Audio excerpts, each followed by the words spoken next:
सभी विद्यार्थियों से एक बार विशेष कर अनुरोध रहेगा, किसी भी प्रकार की हो हल्ला शोर शराबा नहीं कीजिए। अभी आप लोग को हम क्लास 10th की फिजिक्स पढ़ाने जा रहे हैं और फिजिक्स में आज 7वां रोज है। कितना रोज है?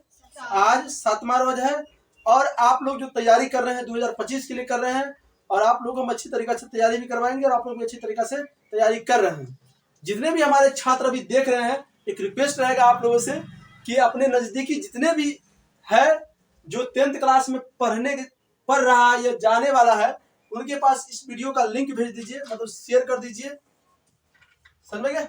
और आप अंत में, जब अंत की बात बोलते हैं, नहीं समझ में गए, अंत में आप इसको लाइक कर दीजिए वीडियो को, ताकि ज्यादा अच्छा रहेगा, क्योंकि लाइक करने में पैसा तो लगता नहीं है। समझ में गए?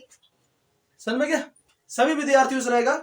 और अभी हम क्या पढ़ाने वाले हैं, वीडियो को शुरू से लेकर अंत तक देखिए, ताकि तब सब कुछ आपको समझ में आएगा। समझ में गया? आप लोग घबराइए नहीं कि 2025 में इतना बेहतरीन तरीका से हम लोग परिवर्तन लाएंगे जिसका कोई उम्मीद नहीं है। समझ में गया? और आप लोग घर पे भी अच्छा से पढ़ रहे होंगे।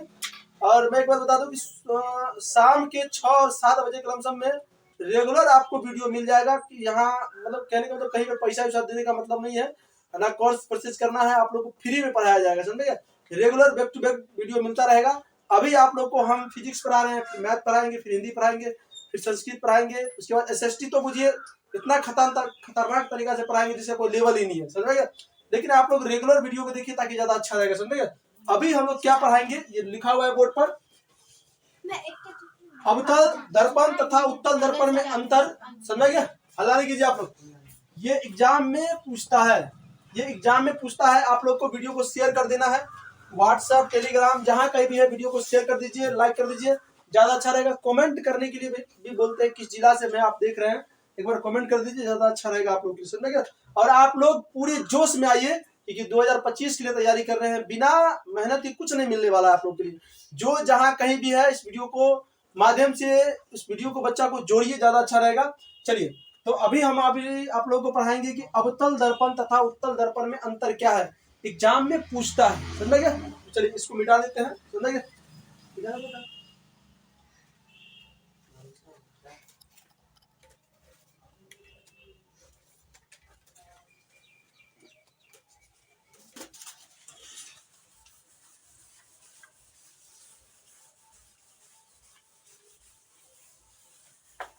चलिए देखो, इस तरह का क्वेश्चन जब एग्जाम में पूछेगा तो आप लोग को लिखना कैसे ना। आप जब कभी भी बायोलॉजी में, केमिस्ट्री में और फिजिक्स में अंतर जब पूछेगा तो लिखना कैसे है, समझा क्या?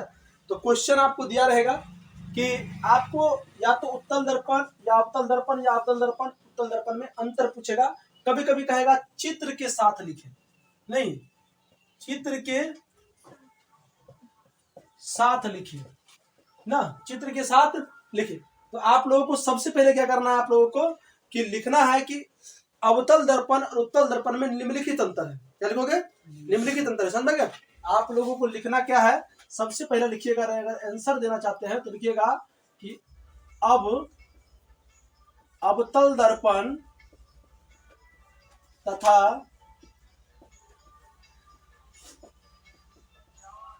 उत्तल दर्पण में निम्नलिखित अंतर है। चल सर गाना भी सुन लो, सुनना जरूरी है ना, मनोरंजन का चीज तो है ही है। बिहार तो ऐसे ही परेशान है, यहीं से कोई भड़ा नजर नहीं आ रहा है। चलो ध्यान दो, सब बच्चे ध्यान दो। अवतल दर्पण तथा उत्तल दर्पण में निम्नलिखित अंतर है।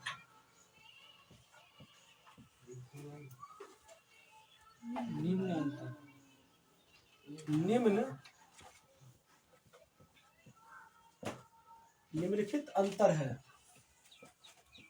अंतर है। आप लोग एक बार जितने भी अभी आप मतलब मेरे सामने में बैठे हुए हैं छात्र से अनुरोध रहेगा कि आप देखिए कि कहीं मिस लिखा तो नहीं रहा है। एक्चुअली हम भी आदमी हैं, कोई गूगल थोड़े हैं जो सब कुछ सही होगा ना।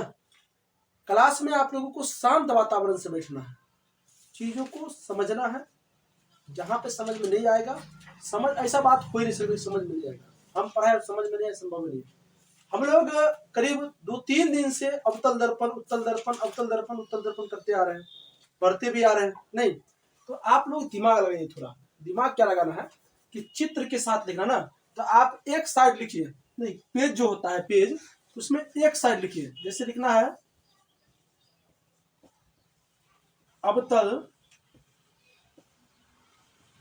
दर्पण, और दूसरा साइड में लिखना है उत्तल दर्पण। क्लियर है? ये दोनों लिख देना है ना। अब सोचो कि आपको सोचना है कि उत्तल दर्पण का फिगर कैसे बनेगा ना। हम परिभाषा दिए थे ना, जिसका परावर्तक सतह देखो ना, ये उत्तल दर्पण है, नहीं उत्तल, जिसका परावर्तक सतह धसा हो, नहीं ये नहीं पढ़ाए थे।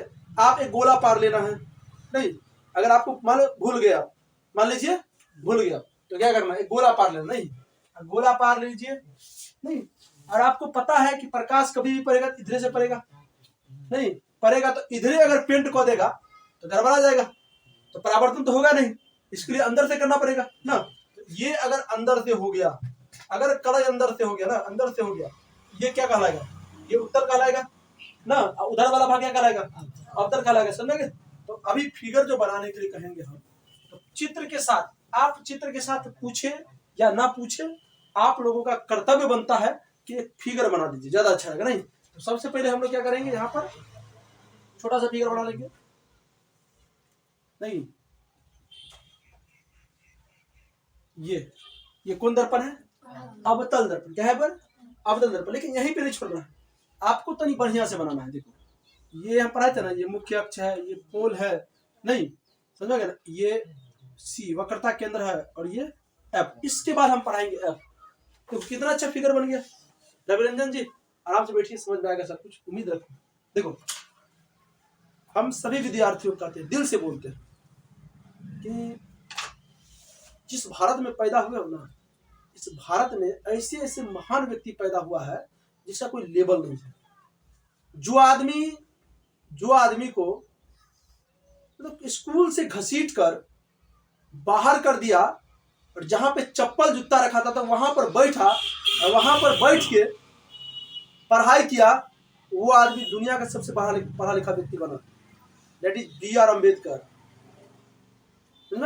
क्या नहीं है कि तुम लोगों से नहीं होगा, युवा जो चाह लेगा वो 100% होगा। समझ में?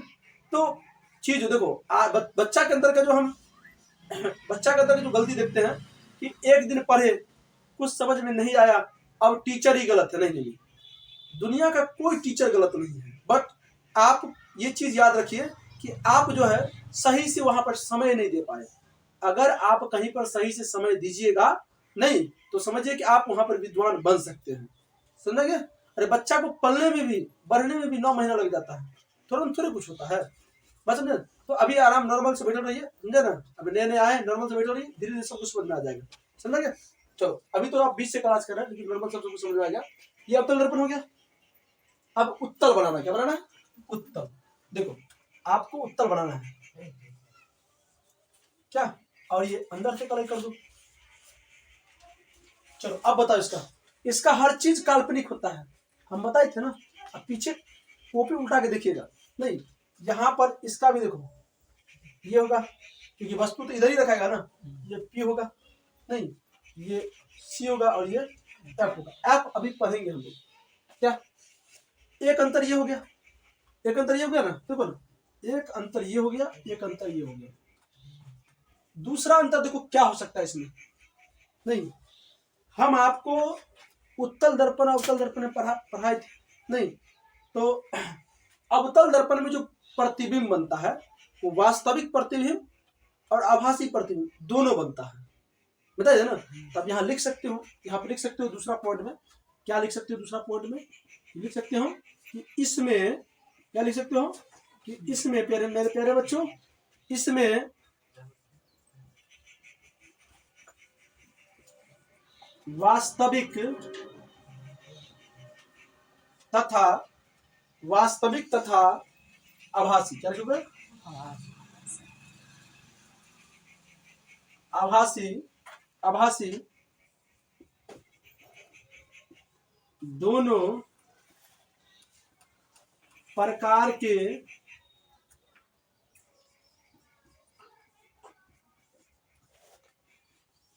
प्रतिबिंब बनता है। कोई दिक्कत, कोई समस्या? देखो, पढ़ाई लिखाई में कुछ कुछ चीजों को याद रखना पड़ता है और कुछ कुछ चीजों को समझना पड़ता है। नहीं, अगर सब कुछ तुम समझिए गया तो यो एगो खराबी हो जाता है। अगर जब सब कुछ रटिए लिया, यो एगो खराबी है। अगर तुम देखो ना, अक्सर तेज विद्यार्थी का बोर्ड में नंबर कम आता है। क्योंकि तेज विद्यार्थी का जो लक्षण होता है, वो कोई चीज को समझा और समझ गया उसी पर छोड़ देगा। लेकिन भोध विद्यार्थी जो तब समझा, उसको जब तक परीक्षा देगा तब तक उसको रटते रहेगा। ये लॉजिकल चलते रहता है विद्यार्थी के अंदर में, समझ गए? तो अब दूसरा पॉइंट देखो, यहाँ पर दूसरा पॉइंट, आप लोग इस बीच में लाइन दे दीजिएगा, हम लाइन नहीं खींचे लेकिन तभी आपको समझ में आ जाता होगा। दूसरा पॉइंट बोलो, इसमें क्या होगा? इसका जस्ट उल्टा लिख सकते हो आप लोग। अंतर में याद रखो, एक चीज को पॉजिटिव, एक चीज को नेगेटिव करते जाओ। नहीं, आप अगर आपको नहीं याद है, मान लीजिए इसमें वास्तविक तथा आभासी दोनों प्रकार के प्रतिबिंब मिलता है। अब याद रखो, उत्तल दर्पण दुनिया का एक ऐसा दर्पण है जिसमें केवल और केवल आभासी प्रतिबिंब बनता है। समझ? कौन प्रतिबिंब बनता है? आभासी प्रतिबिंब। तो यहां पर लिखोगे कि इसमें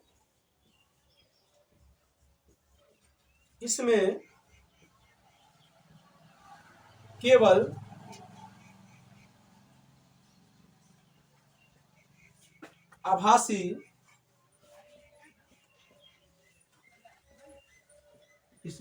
आभासी प्रतिबिंब बनता है।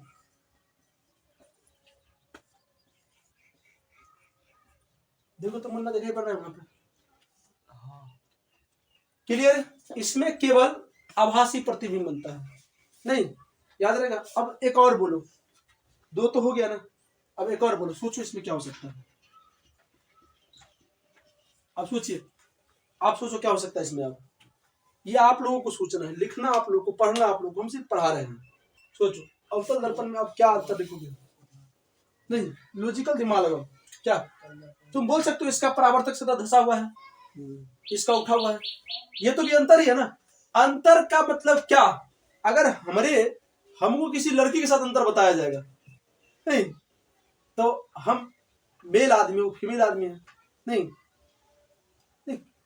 कुछ चीज तो मिलेगा, नाक कान मुंह हम भी है, हमें भी है, उसमें भी है, बट वो नथिया झुमका पहनता, हम नहीं पहनते हैं। ये अंतर हो गया उसमें। नहीं, शादी के बाद हम बाप बनेंगे, वो माँ बनेगा। नहीं, तो ये अंतर है ना। अंतर क्या होता है? आप सोचो, किसी चीज में अंतर लिखने के लिए क्या लिखोगे? आप क्या अंतर बता सकते हो उसमें? समझ गए? चलो अब ध्यान दो, अब लिखोगे, यहां पर लिखोगे इसका परावर्तक सतह। आप परावर्तक सतह का मतलब समझते हैं? जहां से प्रकाश जिस सतह से टकरा के परावर्तित हो गया, उसे परावर्तक सतह कहा जाता है। नहीं, अगर इसको पूछेगा तो इधर वाला है, अंदर वाला, इधर से लाइट मारोगे ना, इधर से, तो परावर्तन होगा नहीं, क्योंकि इधर रंगल है। कलाई का मतलब क्या होता है? शीशा जो आप देखते हैं, आईना जो आप देखते हैं, तो एक भाग में कूट लगाया रहता है ना, चांदी का लेप चढ़ाया रहता है ना, तब ना मुंह दिखाई पड़ता है। नहीं ना, तो मुंह कैसे दिखाई पड़ेगा? समझे ना? तो आप जिधर से कवर लगा हुआ है या कूट लगा हुआ है, उधर से समझो कलई किया हुआ है। और शीशा को, जब मोटा शीशा होता है ना, जब शीशा को ऐसे करके देखोगे तो हरा दिखाई पड़ता है। अनुभव किया है आप लोग कभी? शीशा को ऐसे देखो तो आर पार दिखाई पड़ता है, लेकिन शीशा का जब मोटाई देखोगे ना ऐसे करके, तो हरा दिखाई पड़ता है। हरा नहीं दिखे आप लोग? देखना कभी भी। देखो, शीशा जितना साफ है, नहीं, और आप मुंह देखने के काम आता है, लेकिन टूटने के बाद उतना ही खतरनाक हो जाता है, वो धारदार हथियार बन जाता है। समझ में रहे आप लोग? चलो अगला आप क्या लिख सकते हैं? इसका परावर्तक सतह मतलब ये क्या लिख सकते हो? धसा होता है। क्या होता है? धसा होता है। धसा होता है। क्लियर? किसी विद्यार्थी को कोई दिक्कत? अब बताओ, इसका जस्ट उल्टा नहीं लिख दोगे तुम लोग? इसका परावर्तक सीधा देखो, आप पढ़ रहे हैं तो सीखो, नहीं सीखो।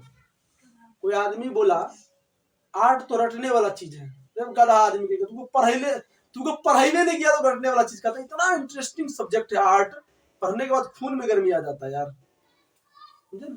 इतिहास पढ़ो, समझना कि वो हिंदी में वो कहानी है श्रम विभाजन और जाति प्रथा, इतना मस्त कहानी है श्रम विभाजन और जाति प्रथा। जब पढ़ाएंगे तो देखना, उसमें वो मछली पाठ है, दीदी और मछली का समानता किया गया है, मछली पाठ नहीं। उसके बाद उसमें एक और पाठ है जो बहुत अच्छा लगा हमको, बहादुर पाठ है, किस तरह से लोग, किस डिप्रेशन में तुम लोग घर छोड़ के भाग जाते हो, किस डिप्रेशन में। नहीं अभी नौजवान तब है, देखो ना, पहले के जमाना में आदमी दुख करके पढ़ना चाहता था, अक्षरवा सब सिगरेट पीने के लिए पैसा मिलता था, ये नहीं पढ़ता है आजकल के लड़का से ना। लड़की लोग जो कहेगा माँ बाप मुंह से पूरा बोली खत्म नहीं हुआ है, पूर्ति हुई है, लेकिन पढ़ने में नहीं, ये काम हमको कदर कहते हैं पढ़ने के लिए। नहीं अक्सर लड़कियों को देखते रहते हैं, नहीं पढ़ाई के मामले में जुमलेबाजी हो रहा है, गुमफिलिया हो रहा है, तो पढ़ाई एगो शौको बन गया नहीं कुछ हार्ड काम हुआ है ना, कुछ हार्ड काम अगर करना चाहते हो, हार्ड काम हो रहा है, नहीं अगर कहेगा कि नहीं अब खाना बना दो ना, हम जाते हैं पढ़ने के लिए, हरदम खाने बनाने के लिए कहते हैं। नहीं अब कोई लगा कहेगा जो ना कहीं खेत पटा देना, जाए कोचिंग में, पता लगे कोचिंग 3 बजे और 4 बजे घोर दे बुआ रहा समझ गया। तो पढ़ाई क्या होता है, वो शौक है, क्या है वो शौक है, अभी का फैशन हो गया पढ़ाई, समझे ना। इसमें क्या लिख सकते हो, इसमें क्या लिख, इसका परावर्तक सत्ता क्या लिखोगे,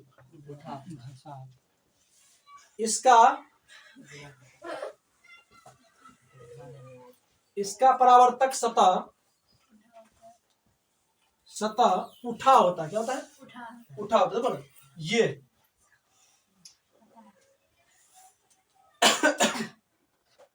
क्या होता है, उठा कैसे लिखाएगा, ठीक है, उठा होता है, कलम उठा, क्लियर है। और भी लिखा सकता है, बस इतना ही रह गया। हाँ 2 नंबर पूछता है, इतना ही रह गया, 3 ठीक है ना। अच्छा अगर इसके बाद भी लिखना चाहते हो तो दिखा देंगे, 10 भी लिखा देंगे, लेकिन इतना ही चलो ना, इधर तक तो याद हो जाएगा।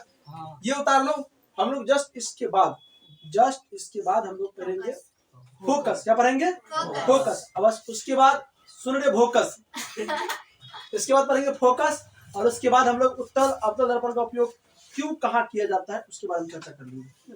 चलो इतना उतार लो फटाफट।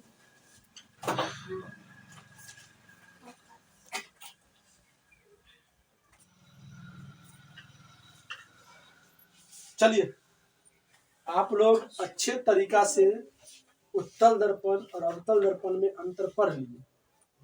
हम उम्मीद रखते हैं कि आप लोग समझ भी गए होंगे, 1-2 बार लिखिएगा, याद हो जाएगा आप लोग, समझे ना। याद आप लोगों का तक रखना, नहीं 2025 तक याद रखना, क्योंकि आप लोग जो सेशन में आइएगा 24 से 25 में आइएगा। जब तक परीक्षा नहीं होगा तो किसी का नाम याद रखो चाहे नहीं रखो, लड़का लड़की दोनों से कहते हैं, लेकिन जो किताब का बात है कम से कम उसको याद रखो, ताकि ठीक ठाक रहेगा हमारे हिसाब से। अभी कथी पढ़ेंगे ना, अभी पढ़ेंगे हम लोग फोकस। क्या पढ़ेंगे, फोकस। देखो फिजिक्स में अगर तुम दर्पण पढ़ा या लाइट पढ़ा तो फोकस का भी बहुत बड़ा योगदान होता है ना। आप लोग दर्पण, फोकस, दर्पण, प्रतिबिंब सुनते सुनते तंग आ गए होते हैं, नहीं तो शॉर्टकट मीटर में समझिए आप लोग। कौन मीटर में, शॉर्टकट मीटर में ना, शॉर्टकट मीटर में समझिए, किसी आईना के सामने आप खड़ा होते हैं, जो दिखाई पड़ता है वही प्रतिबिंब है। क्या रे बुआ, वही प्रतिबिंब, बस विशेष में कुछ दिमाग नहीं लगाना है। किसी आईना के सामने आपका स्पष्ट प्रतिबिंब किस दूरी पर बनता है, समझिए वो फोकस दूरी पर खड़ा है। आप समझ में आप लोग को, अभी आप लोग परिभाषा समझेंगे फोकस होता है क्या है। देखो दर्पण में हम लोग 2 तरह का दर्पण पढ़े थे, एगो समतल दर्पण पढ़े थे ना, एगो गोलीय दर्पण पढ़े थे। फिर आगे जाके पता लगा गोलीय दर्पण भी 2 भाग में बट गया, एगो उत्तल दर्पण, एगो अवतल दर्पण ना। तो फोकस तीनों दर्पण में होता है, फोकस तीनों दर्पण में होता है।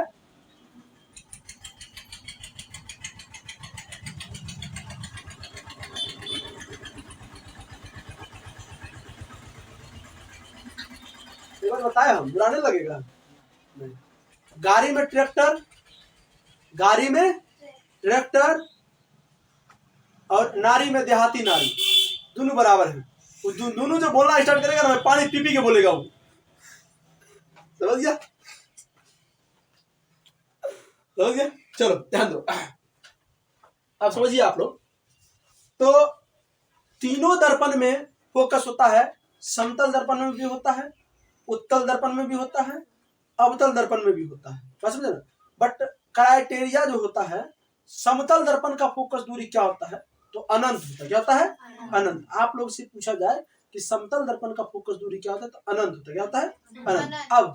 अब हम लोग चलते हैं इसमें। देखो, किसी भी दर्पण में, चाहे उत्तल हो और चाहे अवतल हो, किसी भी दर्पण में चाहे उत्तल हो चाहे अवतल हो, हम उत्तल अवतल दर्पण जब पढ़ा रहे थे आप लोगों को, एगो चीज बताए थे नहीं बउआ रे, इसको बोलते हैं ध्रुव। क्या बोलते हैं बुआ रे? ध्रुव। क्या बोलते हैं बुआ रे? ध्रुव। नहीं, इंग्लिश में से क्या बोला जाता है? पोल। लोल नहीं, पोल। क्या पढ़ा जाता है? पोल। वो बड़ा पोल नहीं, गांव घर में जो बिजली खंभा वाला पोल होता है वो बड़ा पोल नहीं, नहीं पोल। अब देखिए, ये जो बिंदु दिखाई पड़ता है, ये क्या है? ये वक्रता केंद्र है। क्या बोल रहे? वक्रता केंद्र, वक्रता केंद्र। क्या होता है बोल रहे? वक्रता केंद्र। बात समझ में आप लोग? चलिए अब ध्यान दीजिए आप लोग। यहां से आप कोई वृत्त बनाते हैं, समझो, आप जो कोई वृत्त बनाते हैं, यहां बना देते हैं।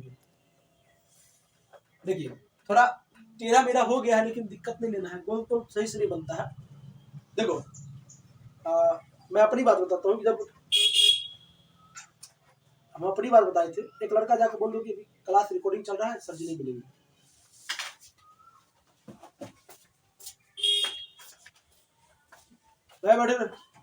हम अपनी बात बताते हैं कि गोल से हमको याद आ गया कि हम जब गांव से पढ़ के गए, मार्केट गए, जब मार्केट में कौन कन्या थोड़ी था हमको रोटी बेल बेल के खिलाता है, अपने हाथ को सरकाना पड़ता है। नहीं तो आदमी का क्या है कि हम बिहारियों क्या है, कुछ बने चाहे बने खिचड़ी जरूर बना लेते हैं भाई, इसमें कोई दिक्कत वाली बात नहीं, क्योंकि माइंड वो भी खाते खाते एडजस्ट हो जाता है कि पानी, दाल, चावल, हल्दी, मिर्चाई, लहसुन, प्याज ठूस लो के मेरे, खिचड़ी हिट दे दो, खिचड़ी बन गई। अच्छा आ रहे हैं, चलो ध्यान दो। हाँ, तो आप लोग, हम लोग जब गए यहाँ पर से, तो सबसे बड़ा प्रॉब्लम हुआ कि सब कुछ ठीक ठाक था, रोटी बनाने में दिक्कत होता था भाई। बेलते थे तो कभी हिंदुस्तान का नक्शा, कभी पाकिस्तान का, कभी बांग्लादेश का, कभी चीन का, कभी अपना बिहार का, लेकिन सुधरा नहीं। लेकिन देखो, जैसे बिहार नहीं सुधरा, हमने सुधरे, रोटी भी नहीं सुधरा, समझे ना। तो एडजस्ट कर लीजिएगा। देखो अब ध्यान दो, यही गोला एक दर्पण होता है, कोकला गोला ना। इस दूरी को क्या बोलते हैं हम लोग? इसको सी बोलते हैं, इसको पोल बोलते हैं। इस दूरी को क्या बोलते हैं हम लोग? इसको आर बोलते हैं, त्रिज्या बोलते हैं। क्या बोलते हैं? त्रिज्या। तो यहाँ से यहाँ की जो दूरी होता है उसको त्रिज्या बोलते हैं। क्या बोलते हैं? त्रिज्या। बात समझे? अब समझो फोकस क्या होता है। किसी भी दर्पण में, चाहे दर्पण उत्तल हो चाहे दर्पण अवतल हो, मुख्य अक्ष। अब एक और बात, नया बात, ये जो रेखा है, ये जो रेखा है, अब एक चीज नोटिस करते हैं आप लोग, गांव भर में किसी लड़की का 2 बार नाम ले लो, चप्पल से मुंह कान के बराबर कर देंगे, जैसा गांव है ना। जैसे प्रकाश हो गया, रेखा हो गया, सब पढ़िए ना रहे हैं, तो कोई बुरा नहीं मानिएगा, रेखा नाम की लड़की होगी, लेना है। ये जो इस रेखा को क्या बोला जाता है? इस रेखा को प्रधान अक्ष बोला जाता है। क्या बोला जाता है? प्रधान अक्ष। इस रेखा को बोला जाता है प्रधान अक्ष या मुख्य अक्ष। इसको आप या तो मुख्य अक्ष बोल सकते हैं या प्रधान अक्ष बोल सकते हैं। प्रधान अक्ष। अब सुनो फोकस क्या होता है, ध्यान दो। किसी भी दर्पण के मुख्य अक्ष के समांतर, कंडीशन क्या होना चाहिए? मुख्य अक्ष के समांतर आती हुई प्रकाश की किरण दर्पण से परावर्तन के बाद, नहीं, मुख्य अक्ष के समांतर, मुख्य के समांतर हो गया, नहीं, समांतर का मतलब क्या, समांतर का मतलब क्या, आप अपने लाइफ में अगर समांतर बना के किसी चीज से चलते हैं ना, तो जीवन में कोई झगड़ा नहीं होगा ना। अभी के जो समय है, सुबह में नंबर, 12 बजे में लव, और शाम में ब्रेकअप, फिर अगला सुबह में जाइए वो हेलमेट क्या होता है उसको, बोलेरो के हेलमेट पर, बोनेट पर केक करा के काट दो, ब्रेकअप पार्टी बन गया। भाई ऐसा दोस्ती मत किया करो। दोस्ती का मतलब ट्रेन की पटरी की तरह होना चाहिए, कभी लड़े नहीं। समांतर वो होता है ट्रेन की पटरी की तरह, समझ रहे ना, ट्रेन की पटरी। दोस्ती ऐसा नहीं कि आज 2-3 दिन में, आजकल का लड़का लड़की में दोस्ती उस्ती नहीं होता है, सब मतलब उसका कुछ दूसरा नाम है, दोस्ती नहीं होता है। दोस्त ऐसा होना चाहिए जो हर वक्त आपके आपके काम के लिए, देखो ना, भाई हर जगह नहीं पहुंचा इसलिए दोस्त को बना दिया गया, दोस्त दोस्ती नहीं। और लड़का लड़की में दोस्त, दोस्त लड़का लड़का में, लड़की लड़की में नहीं, डिफरेंस में करके देखो तब ज्यादा अच्छा रहेगा। नहीं डिफरेंस में, आप लोग गांव से आते हैं तो सर जी क्या कहें गांव में, ये सब नहीं, आप सोच के देखो, आप थोड़ा थोड़ा अपने अंदर में शहरी लाओ, तो जीवन में अगर बैलेंस बना के चलोगे, समांतर रहोगे, तो कभी जीवन में झगड़ा लड़ाई नहीं होगा, समझे ना।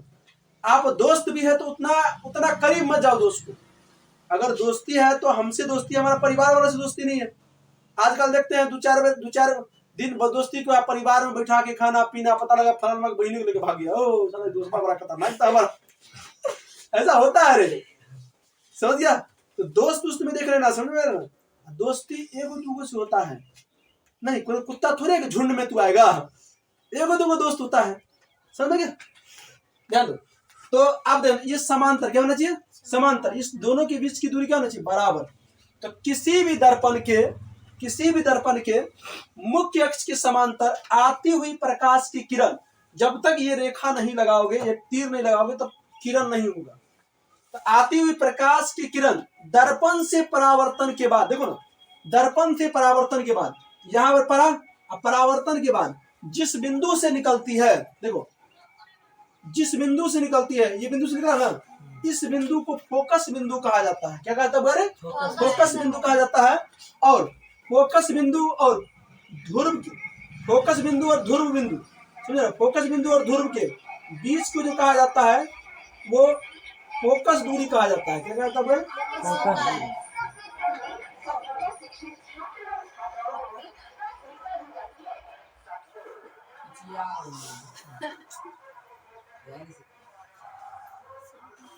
शिक्षा को व्यापार बना दिया गया।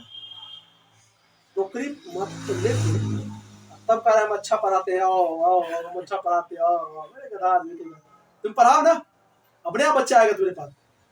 पढ़ाने पे ध्यान दो ना तुम। हाँ तुम बोलोड़े में लगा दो पिक्चर, हम ये है वो है, दिस डाटे मतलब ध्वनि प्रदूषण कर दो तुम। जब मैं देखो, मेरा बच्चा जब बिहार टॉप किया था ना, तो बहुत टीचर का सजेशन आया कि आप सर क्या करिए कि आप प्रचार प्रसार करवाइए। इतना बड़ा नाम बच्चा बिहार में पहुंच गया, अब हम कभी प्रचार करेंगे, ये तो प्रचार तो हो ही रहा है, नहीं कुछ घुमा फिरा दीजिए, बैनर में पोस्टर लगा दीजिए। नहीं भैया ये सब नहीं होगा, शोर शराबा हमसे संभव नहीं है, शोर शराबा संभव नहीं है। आइए पढ़िए जाइए, कोई दिक्कत नहीं।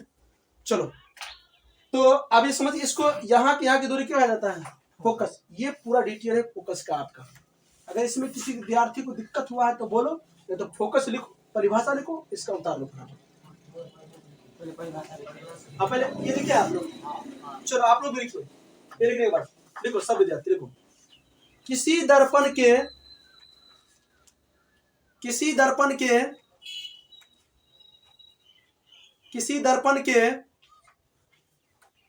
लिखिए किसी दर्पण के मुख्य अक्ष के समांतर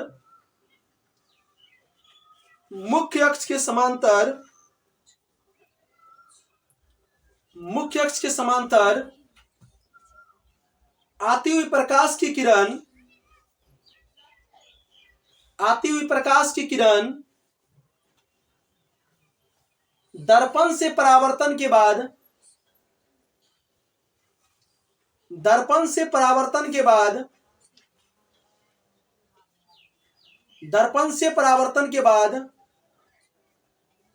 जिस बिंदु पर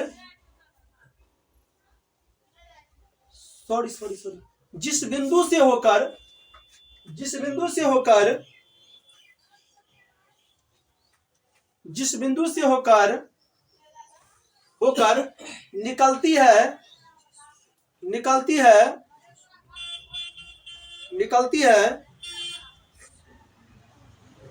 निकलती है उसे उसे उसे फोकस कहते हैं। उसे फोकस कहते हैं। उसे फोकस कहते हैं। उसे फोकस कहते हैं। बाबू आप लोग लिख लिए? फोकस कहते हैं। चलिए तैयार और समझो, चलिए आप देखो इसी बिंदु को, ये जो बिंदु है ना आपका, इस बिंदु को फोकस बिंदु बोलो या फोकस बोलो, बतिया बराबर बा ना। अब ध्यान दो, तभी ध्यान दो, क्योंकि हम F बराबर R/2 जो सिद्ध करेंगे हम, इसका बहुत ज्यादा मुख्य भूमिका रहेगा। इसीलिए आप लोगों से विनती रहेगा कि आप लोग शुरू से लेकर अंत तक देखिए, इसको समझिए। देखिए फोकस दूरी क्या होता है, ध्यान दो। यहां से यहां की जो बीच की दूरी, ये जो दूरी है, इसे फोकस दूरी कहा जाता है, जिसे स्मॉल f से सूचित किया जाता है ना। और वक्रता केंद्र, ये जो वक्रता केंद्र है, मतलब यहां से यहां की जो दूरी है, उसे वक्रता त्रिज्या कहा जाता है, जो हम आपको बताए हुए हैं ना। गोलीय दर्पण का जो व्याख्या किए थे नहीं। जिस विद्यार्थी का अगर छूट गया है तो घबराने का कोई बात नहीं है। आप मेरे चैनल पर जाइएगा, लोगों पे टिपिएगा, समझे ना। वहां पर डे 1 डे 2 डे 3 लिखा हुआ है। आप सीरियल बाय सीरियल एयरफोन लगाकर आप आराम से कॉपी सामने में रखिएगा। आपको उम्मीद रखते हैं कि क्लास में जिस तरह से पढ़ाया जाता है वहां भी आपको समझ में आ जाएगा। वीडियो को रोक के आप सारा चीज को नोट कर लीजिएगा, ज्यादा अच्छा होगा। समझ में आ गया ना। किसी दिन कोई चीज छूट भी जाता है तो आपको उस दिन क्लास मिल जाएगा। आपको बात समझ रहे आपको। डिजिटल दुनिया है। आप अगर डिजिटल दुनिया में अगर मूर्ख रह गए तो समझिए आपको इस दुनिया में फायदा होने का कोई मतलब ही नहीं है। अगर आज अभी की 2024 में पैदा लिए हैं, मतलब 2024 में आप लोग 18-19 साल के हैं और सोच आप 97-98 वाला रखते हैं, समझिए आपके जैसा मूर्ख कोई आदमी नहीं है। आजकल के देखते हैं, दादी यार के देखते हैं, वो स्क्रीन टच चलाता है, तुम लोग गधा आदमी है ना रे। बच्चा के देवे नहीं कोई खराब कर समझ गया। तो उसको आप लिख रहे हैं ना, इस फिगर को उतारिए, इसके बाद देखिए क्या पढ़ाते हैं, इसको उतारो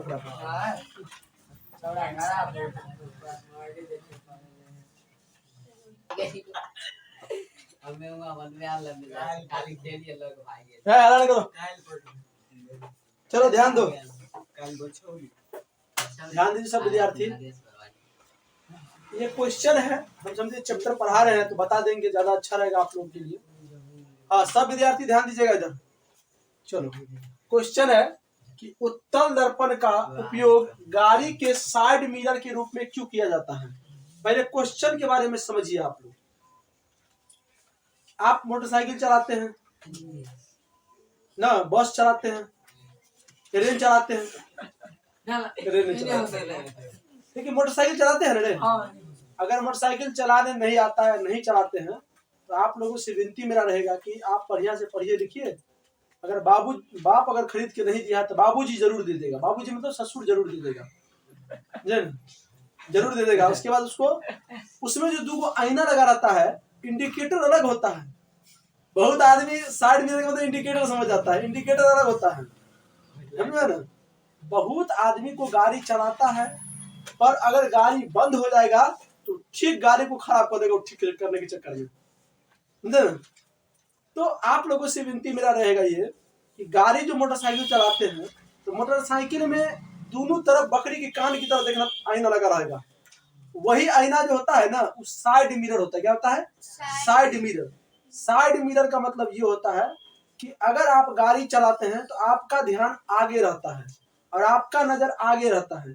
अगर कोई पीछे से सीटी मार दिया लड़की वाला मान समझो नहीं, जैसे रविंद्रनाथ गाड़ी चला रहा है नहीं, पीछे से एक्कर वाले आगे से गुजर धड़ाक सी बल, बाप रे बाप, इधर घूम के तो ठुका गया बाहर में। इसीलिए कंपनी जो था वो बड़ा दिमाग लगाया ना ना, ऐसे में तो लड़का लोग मर ही जाएगा, तो लड़के का प्रजाति खत्म हो जाएगा धरती पर ना। तब मोटरसाइकिल में लगा दिया साइड मिरर। क्या लगा दिया? Side mirror. आखिर आगे देखो, पर आईना में देखो कहाँ जा रहा है, कहाँ तक गया, पता चल जाएगा के जा रहा है नहीं। तो मोटरसाइकिल में जो साइड मिरर होता है वो बेशक रूप से आपके गाड़ी से पीछे जो गाड़ी रहेगा या आपके पीछे जो व्यक्ति रहेगा, जो चीज रहेगा, उसको स्पष्ट देखने के लिए लगाया जाता है, स्पष्ट देखने के लिए लगाया जाता है। अब मुद्दा की बात ये रहा कि सर अवतल ही क्यों, समतल क्यों नहीं लगा सकते हैं, उत्तल ही क्यों, अवतल क्यों नहीं लगा सकते हैं, समतल क्यों नहीं लगा सकते हैं। मैं बता दूं कि घर में जो दर्पण उपयोग में लाते हैं हम लोग छोटका छोटका ना, वो होता है समतल दर्पण।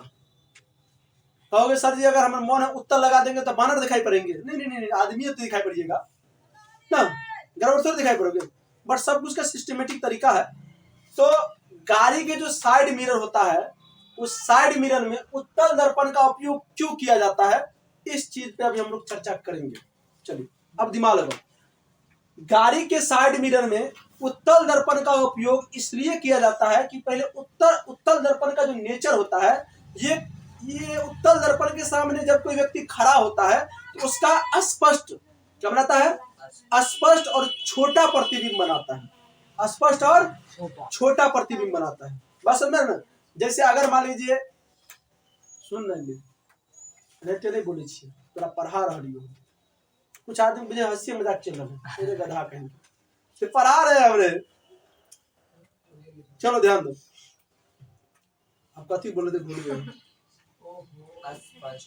हाँ उत्तल दर्पण, अब देखिए उत्तल दर्पण के सामने जब आप खड़ा होइएगा ना तो उसमें जो आपका फोटो दिखाई पड़ेगा, आपका जो चेहरा दिखाई पड़ेगा, आपके चेहरा में आप अनुभव कीजिएगा कि वो छोटा प्रतिबिंब स्पष्ट दिखाई पड़ेगा। जैसे वो देखिए है ना, उसमें मुंह देखिए आपको स्पष्ट दिखाई पड़ेगा।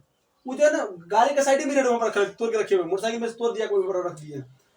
अब ध्यान दो, आप जैसे गाड़ी चला रहे हैं, पीछे से ट्रक आ रहा है तो समतल दर्पण का जो नेचर होता है वस्तु के बराबर प्रतिबिंब बनाता है ना, और अवतल दर्पण का जो नेचर होता है वो वस्तु से बड़ा प्रतिबिंब बनाता है। तो ट्रक अगर मान लीजिए साइड मिरर में अगर मान लीजिए उत्तल दर्पण के अलावा समतल दर्पण या अवतल दर्पण लगा दिया जाएगा, अब पीछे से ट्रक आएगा, पता लगा ट्रक का खाली आईने दिखाई पड़ रहा है, चक्का वो दिखाई नहीं पड़ रहा है, तो गड़बड़ा जाएगा, तो धक्का लग जाएगा ना। तो आप बेसिक रूप से आप जान सकते हैं कि गाड़ी के साइड मिरर में जो हम लिख रहे हैं वो लिख सकते हैं। देखिए देखो यहां पर लिखेगा कि गाड़ी के साइड मिरर में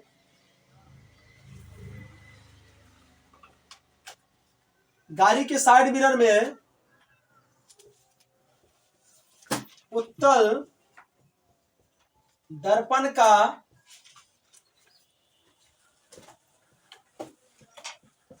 उपयोग यहां पे लिखा हुआ है क्यों किया जाता है, नहीं क्यों किया जाता है, अभी आपने लिखा प्लीज समझिए आप लोग।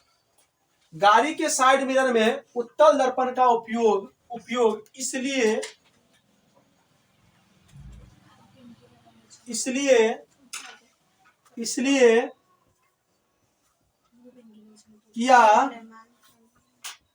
किया जाता है जब गाड़ी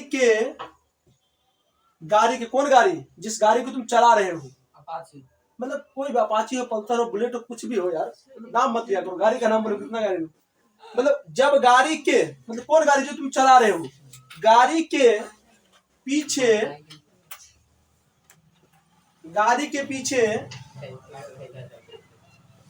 आने वाली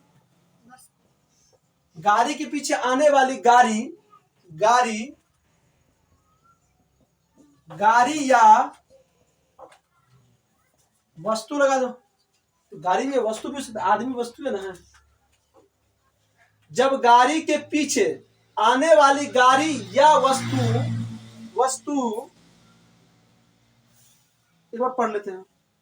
गाड़ी के साइड मिरर में उत्तल दर्पण का उपयोग इसलिए किया जाता है जब गाड़ी के पीछे आने वाली गाड़ी या वस्तु का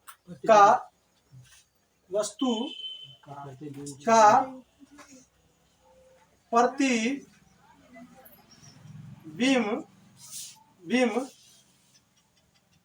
उस दर्पण में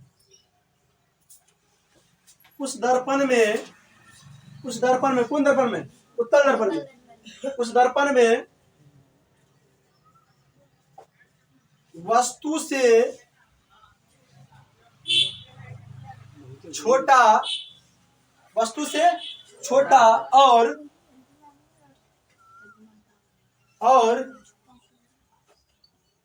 वस्तु छोटा और स्पष्ट बनता है। क्लियर है? यही दो बात लिखना था। बात समझे? एक बार पढ़ देते हैं। गाड़ी के साइड मिरर में उत्तल दर्पण का उपयोग इसलिए किया जाता है जब गाड़ी के पीछे आने वाली गाड़ी या वस्तु का प्रतिबिंब उस दर्पण में वस्तु से छोटा और स्पष्ट बनता है। बात समझे? इतना बात एग्जाम में आप लोग को लिख देना है। समझे ना? चलिए एक क्वेश्चन और बचा हुआ, इसके बाद करेंगे हम। चलो फटाफट।